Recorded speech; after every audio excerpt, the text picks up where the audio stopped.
This summer really hasn't looked too good for new home construction. Stats from the federal government show it hasn't been close to this bad since the 2020 pandemic. It's a different story for commercial construction, but there's one problem among both sectors: worker shortages. Things are going very well for them. The commercial construction industry is strong in Arizona. A testament to this crowd at the Arizona Construction Expo on Thursday.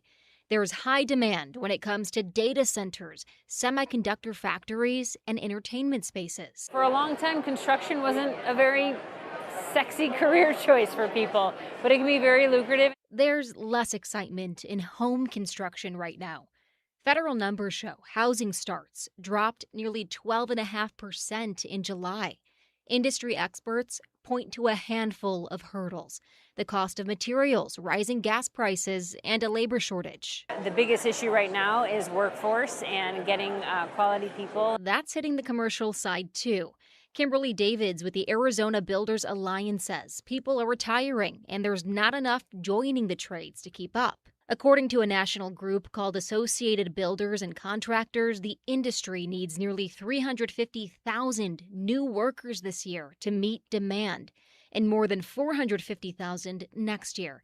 It's also no secret construction is physically and mentally taxing. Mental health in construction is a challenge. The suicide rate is higher than just about every other industry.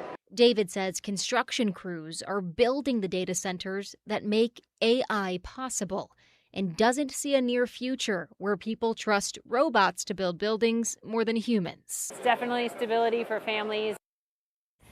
Now, when it comes to difficulties on the job for construction workers, you just heard it's an industry with a high suicide rate.